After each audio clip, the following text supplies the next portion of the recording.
Hi, I'm Mace with Rumsey.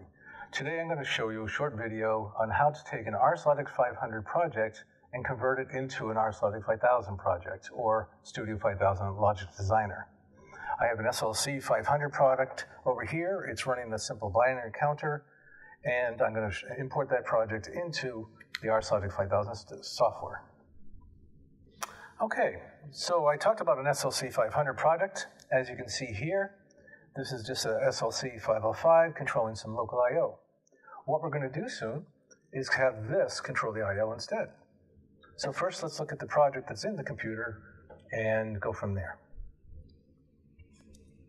As you can see, here's the RSLogix 500 launched. It's just running a simple timer, some pulsars, and a binary counter, and that's what made the lights blink that you saw earlier. I'm going to minimize that and open up the RSLogix project migrator. If you don't have it on the desktop, as I do, you want to go to Start, All Programs, Rockwell Software, RSLogix 5000 Tools, and there it is right there. And what I did earlier was simply right-clicked, Send to Desktop. So that's why I have that. So let's open it. If some of you have done the SLC translation tool, you'll find that this looks very, very similar. The cool part is you'll find that this is much more powerful. We're going to do the second part, which is SLC 500 migration to Logix 5000. So hit the bullet, first of all, and then the instructions, as it says, you want to do a save as in the RSLogix 500 software to SLC library file. So let's go down to RSLogix 500 again. I'll save it to make sure I have the current product. I'll go offline. Do File, Save As, and you select that SLC library file. To find it more easily, I find it easier to go all the way up to the root directory. So I'm going to hit the up arrow, double click on the computer, C:, and I made this folder earlier just called 1convert. So this is where we're going to start saving our project files. Hit Save. All the defaults you'll find will be fine. Hit OK. Now if we go back to our migration tool, the next set of instructions says from the Tools Database ASCII Export. So that's a pull down, of course, so we're going to go there. Tools, Database, ASCII Export. Can't say that 10 times fast. And now this dialog box will pop up as it always has. The big difference now is you want to hit CSV, and this part here where it says address and symbols, that's the kind of tags it's going to create in 5000 for those of you that know what 5000 tags are. Instruction comments, you can certainly try that. You'll find some of the truncation. It messes up the text a little bit. You may not want to go that way. Try it both ways, whatever fits your needs. Say OK. Same deal. We want to root to that same folder. Say OK. Click on the folder again to make sure it goes in that folder. And you'll get the exporting results. If you have any kind of trouble with that, feel free to contact any of the specialists at Rumsey. Say OK. Now I'm going to minimize 500. At this point in time, let's direct to that folder.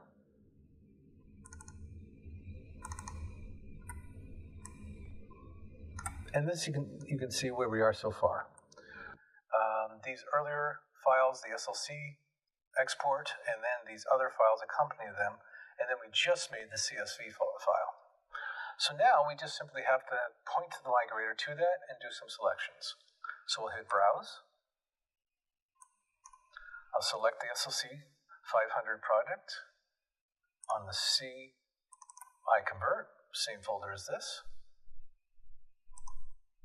Say Open. Then you just simply hit Next.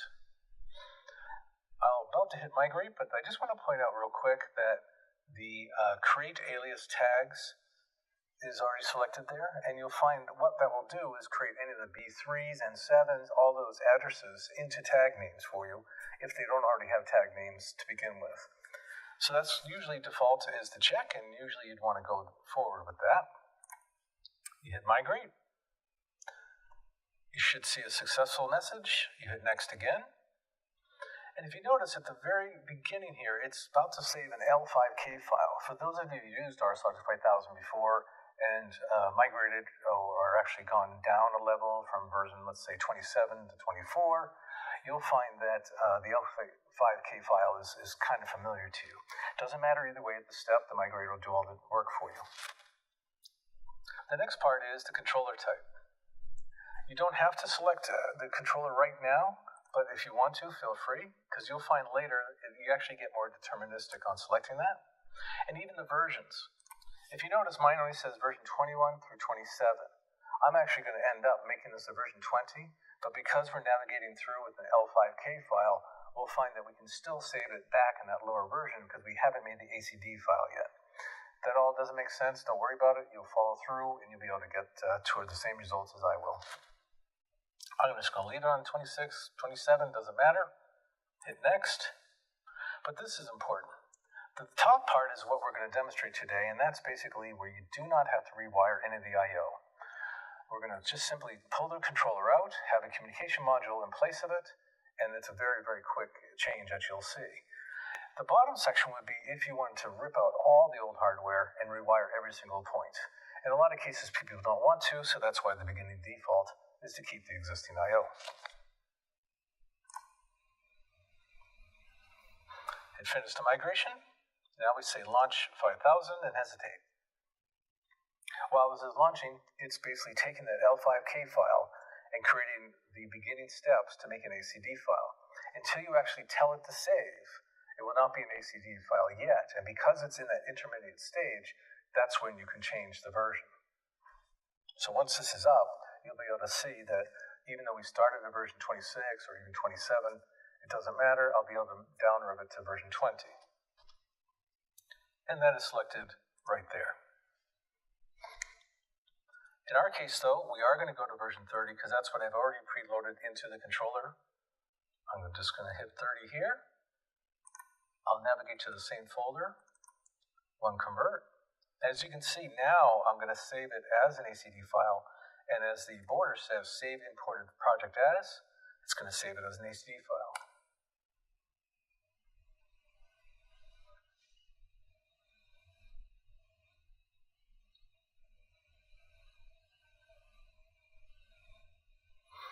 Now, one thing I do want to let you know, I've seen this error come up very often.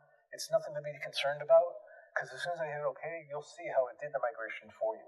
I haven't got a response back from Rockwell on that yet, but don't be concerned. You'll find your results is still what you want.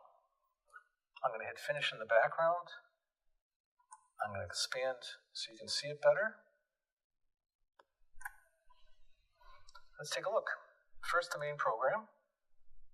It simply just did a launching of the ladder for an event, because you may not want this code to launch all the time, whatever the case could be. Now, this could be also a JSR instruction, if you know what that is, to launch it as well. The part you really want to take a look at, though, is in the ladder. Here is the exact same code that we converted from RSLogix 500. In this particular example, it did a whole bunch of different assumptions for you, and you'll find that it knew to transfer certain B3, 0, other instructions to tag names for you, and this is where you could actually give those tag names some more meaningful names. As you can see here, it did the tag and assigned the Ethernet bridge, and that's what they really call that module. So let's do our typical check for the whole project. As you can see, there's no errors, so we can proceed. Now, first off, I'm going to power down the SLC, put the Ethernet module in its place so we can control the I/O.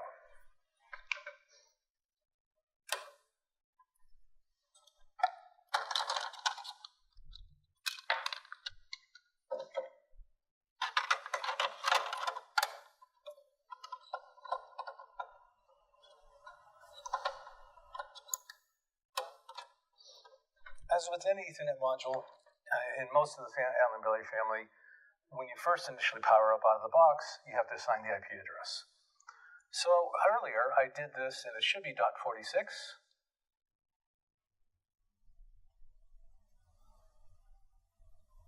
10.1.1.46. So in our project, we'll have to do the same thing as we'd expect. So in here, you change the IP address, 10.1.1.46.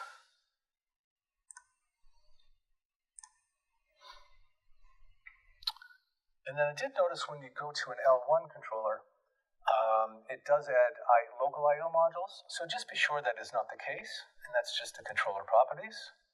And as you can see, I have 8 modules. So on the L1, this particular migrator does this, so change that to 0 because you're actually controlling 8 remotely controlled I/O modules. All right, so now we're going to download our project into the controller.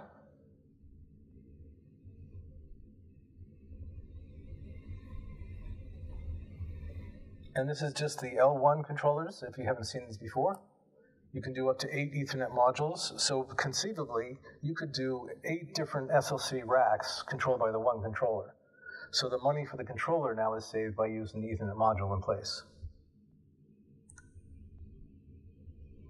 And as some of you might have guessed, now you're simply going to have a different task for every single other Ethernet module. So you could have 8 different SLC modules here controlled by the same controller. Okay, it's done downloading. I'll put it into run. And now, as you can see, the code is blinking to its little binary counter, to the output module.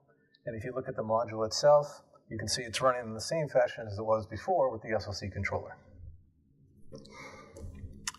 And that's all we had today for this particular video. But if you have any questions, please contact any of your Rumsey specialists for any more help or procedures of how to migrate. Thank you.